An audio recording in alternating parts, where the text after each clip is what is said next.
नमस्कार, मैं हूं आशुतोष और आप देख रहे हैं एमपी राउंड अप। आज हम बात करेंगे एक ऐसे विवाद की जो धर्म और राजनीति की सीमाओं को पार कर रहा है। ज्योतिषपीठ के शंकराचार्य स्वामी अभिमुक्तेश्वरानंद सरस्वती पर लगे गंभीर आरोप, उनके खंडन और इस पर छिड़ी सियासत। क्या यह धार्मिक अपमान है या राजनीतिक साजिश? प्रयागराज से शुरू हुआ यह विवाद अब नरसिंहपुर के ज्योतेश्वर आश्रम तक पहुंच गया है। माघ मेले में स्नान को लेकर के शुरू हुई यह लड़ाई अब पॉक्सो एक्ट तक पहुंच चुकी है। शंकराचार्य पे आरोपों के बौछार किए जा रहे हैं। पॉक्सो एक्ट में केस दर्ज किया जा चुका है। आशुतोष ब्रह्मचारी के आरोपों के बाद कथित तौर पर पीड़ित बटुक सामने आए हैं और नरसिंहपुर में भी शंकराचार्य के पक्ष में बटुक अब उतर चुके हैं। जनवरी 2026 में प्रयागराज के माघ मेले से शुरू हुआ यह विवाद अब काफी बढ़ चुका है, लेकिन विवाद यही नहीं रुका है। फरवरी में प्रयागराज कोर्ट के आदेश पर शंकराचार्य के खिलाफ पॉक्सो एक्ट के तहत एफआईआर दर्ज हुई। दरअसल आशुतोष ब्रह्मचारी नाम के एक शख्स ने आरोप लगाया कि शंकराचार्य अभिमुक्तेश्वरानंद और उनके कुछ सहयोगियों ने बटुकों का यौन उत्पीड़न किया। आशुतोष ब्रह्मचारी के पास इसके सबूत हैं, ऐसा आशुतोष ब्रह्मचारी ने दावा किया। अभिमुक्तेश्वर अपने आप को शंकराचार्य बताते हैं, जिनके गुरु को ही शंकराचार्य ज्योतिषपीठ की उपाधि ना मिली हो, जिनको माननीय हाई कोर्ट ने रोक दिया हो, ऐसे कुकर्मी कैसे शंकराचार्य लिख सकते हैं? ऐसे लोगों को जेल में होना चाहिए। ऐसे लोगों को सरकार और पुलिस को तत्काल गिरफ्तार करके उनको जेल के सलाखों के पीछे डाल देना चाहिए। हमने आज आप सबके सामने खुलासों के साथ सभी चीजें हम बताएंगे, कैसे कैसे घटना इसने किया है। यहां नहीं, नरसिंहपुर मध्य प्रदेश के आश्रम में, बनारस के विद्यापीठ में, जोशी मठ में शंकराचार्य जो मठ लिख रखा है इसने फर्जी, उसके अंदर भी कुकर्म किया। बद्रीनाथ धाम भगवान बद्री के चरणों में जो आश्रम शेषनाग बना रखा है, जो शंकराचार्य मठ के नाम पे बना रखा है, उसके अंदर भी कुकर्म करते हो। आपको यह भी बता दें कि आशुतोष ब्रह्मचारी ने शंकराचार्य के खिलाफ आरोपों का जो पुलिंदा खोला है वो काफी हैरान करने वाला है। आशुतोष ब्रह्मचारी एक हिस्ट्री शीटर भी बताया जा रहा है। इस पूरे मामले में अब पीड़ित बटुक भी सामने आए हैं और उन्होंने कई गंभीर आरोप शंकराचार्य पे लगाए हैं। यहाँ पर जून 2024 से रहे थे और 10-15 दिन तक लगातार अच्छा चलता रहा। उसके बाद मुकुंदानंद और अरविंद मेरे साथ गलत काम करते रहे। आप जी कहाँ पर, किस जगह पर ये रहे थे आप वहाँ पर? हम मध्य प्रदेश नरसिंहपुर में। तो ये गलत ये लोग जब करते थे तो उस दौरान कभी आपने आवाज उठाई, किसी से मदद मांगने की कोशिश की कभी? किस तरह? नहीं, तो डर लगता था, मुझे धमकाते थे, कहते थे मार डालेंगे तुम्हें, ये सब।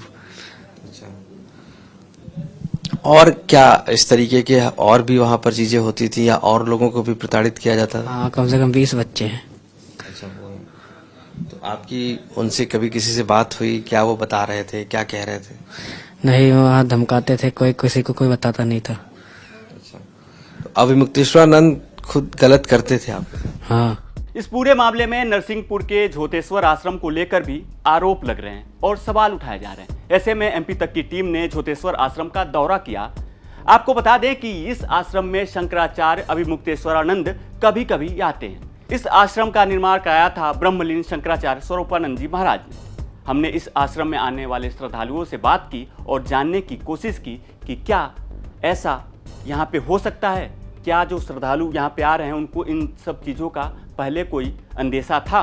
और इतने दिनों से हम देख रहे हैं भगवान की तरह है, बिल्कुल साक्षात परम ब्रह्म परमात्मा है। उनके का दोष लगा सकत बेटा?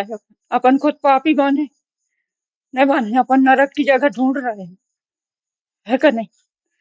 हम तो इतने दिन हो गए बेटा देख रहे हैं यहाँ हैं जब से, या हम कुछ बता ही नहीं सके। यहाँ तो हमने नहीं देखी कहीं इस टाइप की समस्या है। मैं तो शुरू से आता रहता हूँ यहाँ पर।